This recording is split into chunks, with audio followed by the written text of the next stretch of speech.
ಭಾಗ 2ಕ್ಕೆ ಸ್ವಾಗತ. ನೀವು ಕೊಡಿಸಿದ ಫೋನಲ್ಲಿ ಕೆಲವು ದೃಶ್ಯಗಳನ್ನು ನೋಡಿದೆ. ಅದರಲ್ಲಿ ತಿಳಿದುಕೊಂಡಾಗಿನಿಂದ ನನ್ನಲ್ಲಿ ಭಾವನೆಗಳು ಹೆಚ್ಚಾದವು ಮತ್ತು ಮೊದಲ ಬಾರಿ ಮದುವೆಯಾದಾಗ ಆ ಹುಡುಗನೊಂದಿಗೆ ಇಂತಹದ್ದೇನು ಸಿಗಲಿಲ್ವೇ ಅಂತ ಅವಳನ್ನು ಕೇಳಿದೆ. ಅದಕ್ಕೆ ಅವೆಲ್ಲ ನಡೆದ್ವು, ಆದರೆ ನನಗೇನು ನಡೀತಾ ಇದೆಯೋ ಅಂತ ತಿಳಿದೆ, ಏನು ನಡೆದಿಲ್ಲ ಅಂಥೇಳಿ ನಿಮ್ಮೊಂದಿಗೆ ಹೇಳಿದೆ. ನನಗೆ ಅಂದಿನ ದಿನಗಳಲ್ಲಿ ಅಷ್ಟಾಗಿ ತಿಳಿತಾ ಇರಲಿಲ್ಲ, ಆದರೆ ಈ ಮಧ್ಯೆ ಆಸೆಯಿಂದ ಏನೋ ಪ್ರೀತಿ ಅನ್ನಿಸ್ತಾ ಇದೆ. ಆಗ ನನಗೇನು ತಿಳಿಲಿಲ್ಲ, ಆದರೆ ಈ ಮಧ್ಯೆ ಏನೋ ಬೇಕು ಅನ್ನುವಂತಹ ಹಂಬಲ ಉಚ್ಕೊಳ್ತಾ ಇದೆ. ಮದುವೆ ಮಾಡ್ಕೊಳ್ಳೋಣ ಅಂತನೋ ಆಲೋಚನೆ ಬಂದರೂ ಕೂಡ ಮತ್ತೆ ನನ್ನನ್ನು ಹುಚ್ಚಿ ಅಂಥೇಳಿ ಮುದ್ರೆ ಒತ್ತಿ ನೆಂಟರೆಲ್ಲ ನನ್ನನ್ನು ಹುಚ್ಚಿ ಅಂತ ಇದ್ದಾರೆ. ನನಗೆ ಸಂಬಂಧಗಳು ಬರೋದಿಲ್ಲ ಅಂಥೇಳಿ ಒಂದು ಕಡೆ ನಿರಾಶೆಯಾಗಿದೆ ಅಂತ ಹೇಳಿದ್ಲು ಸುಕನ್ಯಾ. ಬರ್ತವೆ ಬಿಡು, ಕಂಗಾಲಾಗಬೇಡ ಅಂಥೇಳಿ ಅವಳನ್ನು ಹತ್ತಿರಕ್ಕೆ ಕರ್ಕೊಂಡು ಅವಳನ್ನು ನನ್ನ ಹತ್ತಿರಕ್ಕೆ ಅಪ್ಪಿಕೊಂಡು ಕೂರಿಸ್ಕೊಂಡೆ. ನೀನು ಕಲ್ತದ್ದನ್ನೆಲ್ಲ ನನ್ನ ಮೇಲೆ ಪ್ರಯೋಗ ಮಾಡು ಸುಕನ್ಯಾ ಅಂಥೇಳಿ ಅವಳಿಗೆ ಹೇಳ್ದೆ. ಅದಕ್ಕೆ ನನಗೆ ನಾಚಿಕೆ ಆಗ್ತಾ ಇದೆ ಮಾವ ಅಂತಂದ್ಲು. ಸರಿ, ಒಂದು ಕೆಲಸ ಮಾಡ್ತೇನೆ, ಬೆಡ್ ಲೈಟೆಲ್ಲ ಆಫ್ ಮಾಡ್ತೇನೆ, ಕತ್ತಲೆಯಲ್ಲಿ ನಾಚಿಕೆ ಇರೋದಿಲ್ಲ ತಾನೆ ಅಂತ ಹೇಳಿ ಎದ್ದು ಬೆಡ್ ಲೈಟೆಲ್ಲ ಆಫ್ ಮಾಡಿ ಕಿಟಕಿಯನ್ನು ಕೂಡ ಮುಚ್ಚಿಬಿಟ್ಟೆ. ಇನ್ನು ಆ ದಿನ ರಾತ್ರಿ ನಾನು ಅವಳೊಂದಿಗೆ ಸಮಯ ಕಳೆದು ನಂತರ ಹಾಗೆ ಮಲಗಿಬಿಟ್ವಿ. ತೀರಾ ಎದ್ದು ನೋಡಿದ್ರೆ ಬೆಳಗಾಗಿ ಹೋಗಿತ್ತು. ನನ್ನ ಪಕ್ಕದಲ್ಲಿ ಸುಕನ್ಯಾ ಇರಲಿಲ್ಲ. ಇಷ್ಟರಲ್ಲಿ ನನ್ನ ಫೋನ್ ತೆಗೆದು ನೋಡಿದೆ. ನಮ್ಮ ತಂಗಿ ಫೋನ್ ಮಾಡಿದ್ಲು. ನಾನು ತಿರುಗಿ ಫೋನ್ ಮಾಡಿ ಮಾತಾಡಿದೆ. ಅವಳು ಬರೋದಕ್ಕೆ ಇನ್ನೊಂದೆರಡು ದಿನಗಳು ಕಳೆಯುತ್ತೆ ಅಂಥೇಳಿ ಅಲ್ಲಿನ ಪರಿಸ್ಥಿತಿಗಳನ್ನು ಎಲ್ಲೂ ಏನೂ ಸರಿಯಿಲ್ಲ ಅಂಥೇಳಿ ನನ್ನೊಂದಿಗೆ ತಿಳಿಸಿದ್ಲು. ನನಗೂ ಕೂಡ ಇದೇ ಬೇಕಾಗಿತ್ತು. ಕಂಗಾಲಾಗಬೇಡ, ಸುಕನ್ಯಾ ಇದಾಳಲ್ವಾ, ಅವಳು ನೋಡ್ಕೊಳ್ತಾಳೆ ಅಂಥೇಳಿ ಅವಳಿಗೆ ಧೈರ್ಯವನ್ನು ಹೇಳಿ ಫೋನನ್ನು ಇಟ್ಟೆ. ರೂಮಿನಿಂದ ಎದ್ದು ನಿಂತಾಗ ಕೊಂಚ ನನ್ನ ಸೊಂಟ ಹಿಡಿದಂತಾಯಿತು. ಯಾಕೆಂದರೆ ನನ್ನ ವಯಸ್ಸು ಅಂದಿಗೆ ತುಂಬ ಹೆಚ್ಚು, ಆದರೆ ಆಸೆಗಳು ಮಾತ್ರ ತುಂಬ ಜಾಸ್ತಿ. ಇನ್ನು ಎದ್ದು ರೂಮ್ನಿಂದ ಹೊರಗಡೆ ಬಂದು ಸುಕನ್ಯಾ ಬಗ್ಗೆ ಹುಡುಕ ಆಡ್ತಾ ಇದ್ದೆ, ಇಲ್ಲಿದ್ದಕ್ಕೆ ಎಲ್ಲೋಗಿದ್ದಾಳೆ ಅಂತ. ಮನೆ ಇಲ್ಲಿ ಇರಲಿಲ್ಲ, ಹಾಲು ತಗೊಂಬರೋದಕ್ಕೆ ಹೊರಗಡೆ ಹೋಗಿದ್ಲು. ಈ ಮಧ್ಯೆ ನಾನು ಅಲ್ಲಿದ್ದ ವಾರ್ತಾಪತ್ರಿಕೆ ಅಂದರೆ ನ್ಯೂಸ್ ಪೇಪರನ್ನು ತಗೊಂಡು ಓದ್ತಾ ಇದ್ದೆ. ಈ ಮಧ್ಯೆ ಸುಕನ್ಯಾ ಮನೆಗೆ ಬಂದ್ಲು. ಇಬ್ಬರ ಮುಖದಲ್ಲೂ ಒಂದು ಬೆಳಕಿತ್ತು, ನನ್ನ ಮತ್ತು ಅವಳ ಮುಖದಲ್ಲಿ ಒಂದು ಬೆಳಕಿತ್ತು. ಆದರೆ ಮೌನ ಇಬ್ಬರನ್ನ ಕಟ್ಟಿ ಹಾಕ್ತಾ ಇತ್ತು. ಏನು ಮಾಡಬೇಕು ತೋಚಲಿಲ್ಲ. ನನ್ನ ನೋಡಿ ಸಣ್ಣದಾಗಿ ನಕ್ಕು ಅಡುಗೆ ಮನೆಗೆ ಹೋದ್ಲು. ಪ್ರಿಯ ವೀಕ್ಷಕರೇ, ದಯವಿಟ್ಟು ನಮ್ಮ ಚಾನಲನ್ನು ಸಬ್ಸ್ಕ್ರೈಬ್ ಮಾಡಿ ಹೊಸ ಕತೆ ಬರೆಯೋದಕ್ಕೆ ಪ್ರೋತ್ಸಾಹವನ್ನು ನೀಡಿ. ಅವಳ ನಗು ಹಸಿರು ನಿಶಾನೆ ಅಂತಂದ್ಕೊಂಡು ನಾನು ಅಡುಗೆ ಮನೆಗೆ ಹೋದೆ. ಅವಳು ಹಾಲು ಕಾಯಿಸ್ತಾ ನನಗೆ ಟೀ ಮಾಡ್ತಾ ಇದ್ಲು. ಮೆಲ್ಲಗೆ ಹಿಂದಕ್ಕೆ ಹೋಗಿ ಅವಳ ಹಿಂದೆ ನಿಂತ್ಕೊಂಡೆ. ಸುಕನ್ಯಾ ಅಂತಂತ ಇದ್ದಂತೆ ನನ್ನ ಕಡೆ ಗಬಕ್ಕನೆ ಜಿಗಿದು ಹೊರಗಡೆ ಇರಿ ಮಾವ, ನಾನು ಟೀ ತಗೊಂಡ್ಬರ್ತೇನೆ ಅಂತ ಹೇಳಿದ್ಲು. ಸುಕನ್ಯಾ, ರಾತ್ರಿ ನಡೆದಿದ್ದು ನೆನಪಿದೆ ಅಲ್ವಾ ಅಂದೆ. ಹಾಂ ಇದೆ ಮಾವ ಅಂದ್ಲು. ಇಷ್ಟು ಆಯ್ತಾ ಅಂತ ಕೇಳಿದೆ. ಅವಳ ಬಾಯಿಂದ ಉತ್ತರ ಬರಲಿಲ್ಲ. ಇನ್ನು ಮೆಲ್ಲಗೆ ಅವಳನ್ನು ಅಪ್ಪಿಕೊಳ್ಳೋದಕ್ಕೆ ಪ್ರಯತ್ನಿಸಿದೆ. ಅವಳು ನಾಚಿಕೆಯಿಂದ ಮುಖ ಆ ಕಡೆ ತಿರುಗಿಸ್ಕೊಳ್ತಾ ಇದ್ಲು.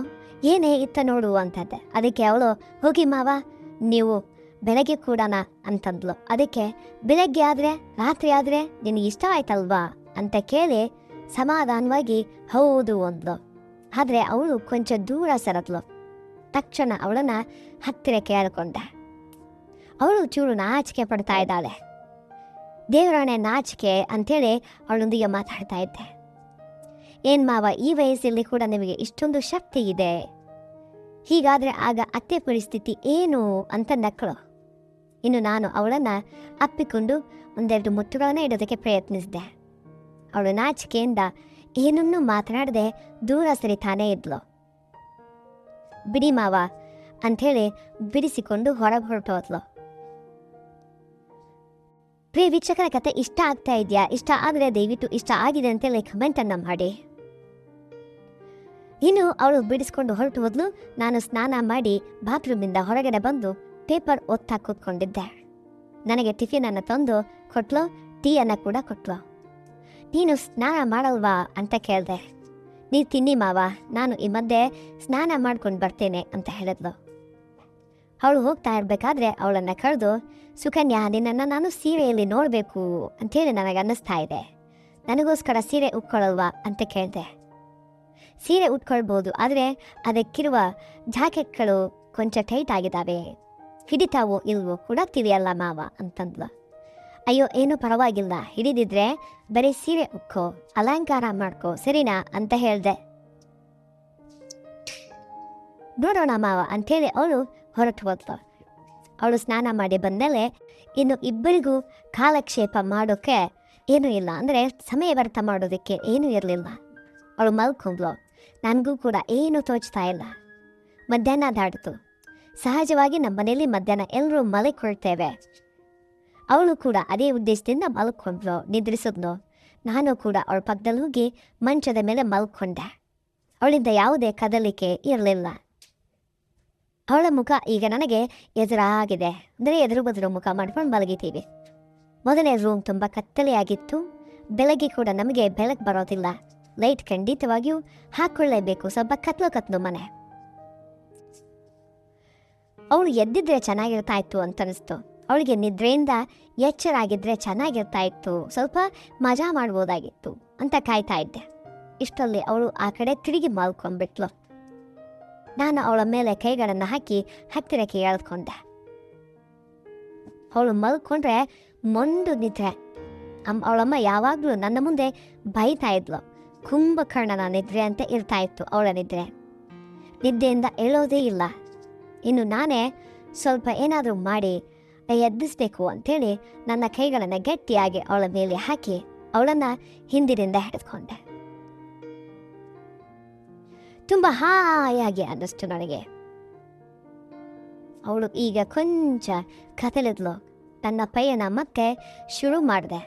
ಅವಳಲ್ಲಿನ ಆಸೆಗಳು ಮತ್ತೆ ಶುರುವಾದವು.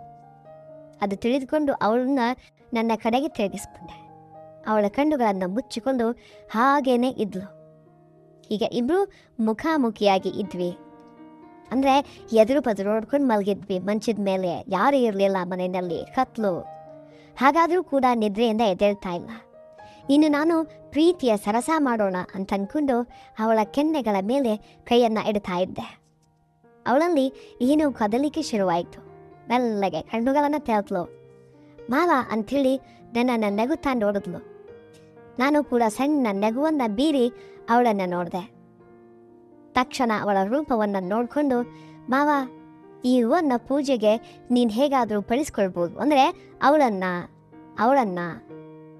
ಆ ಹೂವನ್ನು ಹೇಗಾದರೂ ಪೂಜೆಗೆ ಬಳಸ್ಕೊಳ್ಬೋದು, ಆದರೂ ನೀನು ಮಲಗೋ ಸಮಯಕ್ಕೆ ಒಳಗಡೆ ಬರ್ತೀಯಾ ಅಂತ ಕಾಯ್ತಾ ಇದ್ದೆ. ಆದರೆ ನೀನು ಬಾರದೆ ನಾನು ಮಾತ್ರೆಗಳನ್ನು ಹಾಕ್ಕೊಂಡು ನೆಬರಿಸ್ಬಿಟ್ಟೆ ಅಂತ ಹೇಳಿದ್ಲು.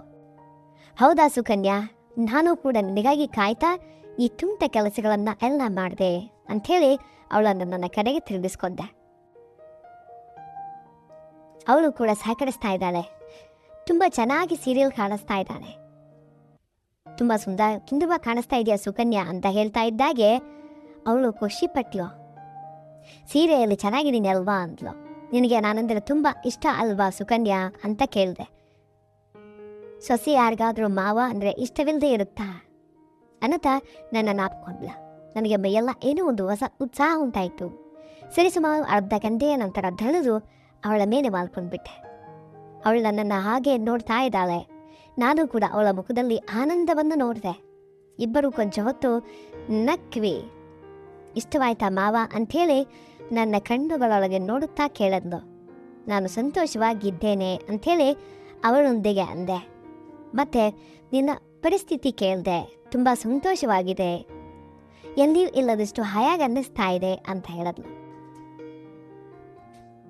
ಆಮೇಲೆ ಊಟ ಮಾಡಿ ನಿದ್ರೆಗೆ ಜಾರಿದ್ವಿ. ಸಾಯಂಕಾಲ ಒಂದು 7 ಗಂಟೆಗೆ ಮೆಲುಕು ಹತ್ತಿತು. ಸುಕನ್ಯಾ ನನ್ನ ಹತ್ತಿರ ಬಂದು ಟೀಯನ್ನು ಕೊಟ್ಲು. ನಾನು ಟೀಯನ್ನು ಕುಡಿದು ರಾತ್ರಿಗಾಗಿ ಸಿದ್ಧವಾಗಿದ್ಯಾ ಅಂತ ನಗುತ್ತಾ ಕೇಳಿದೆ. ಅದಕ್ಕೆ ಅವಳು ನಾಚಿಕೆಯಿಂದ ಅವಳು ತಲೆದೂಗಿಸಿದ್ಲು. ರಾತ್ರಿಗೆ ಏನಾದರೂ ಒಳ್ಳೆಯದಾಗಿ ನಮ್ಮ ಜೀವಿತಾವಧಿ ಪೂರ್ತಿ ನೆನಪಿರುವಂತೆ ನಾನು ಎಲ್ಲವನ್ನು ತರ್ತೇನೆ, ನಮಗೊಂದು ಹೊಸದೊಂದು ರಾತ್ರಿಯಂತೆ ಮಾಡಿಕೊಳ್ಳೋಣ ಅಂತ ಹೇಳಿದೆ. ನಾನು ಮಾರ್ಕೆಟಿಗೆ ಹೋಗಿ ಬೇಕಾದ ವಸ್ತುಗಳನ್ನು ತರ್ತೇನೆ, ಈ ಮಧ್ಯೆ ಸ್ನಾನ ಮಾಡಿಕೊಂಡು ನೀನು ರೆಡಿಯಾಗಿರು ಅಂತ ಹೇಳಿದೆ. ಸೀರೆ, ಬಳೆ, ಹೂ ಎಲ್ಲ ತರ್ತೀನಿ ಅಂತ ಹೇಳಿದೆ. ಆ ರಾತ್ರಿ ಏನಾಯಿತು ಅಂತ ತಿಳ್ಕೊಳ್ಳೋದಕ್ಕೆ ಭಾಗ 3 ಅಂತ ಕಮೆಂಟ್ ಮಾಡಿ, ಸಬ್ಸ್ಕ್ರೈಬ್ ಮಾಡಿ.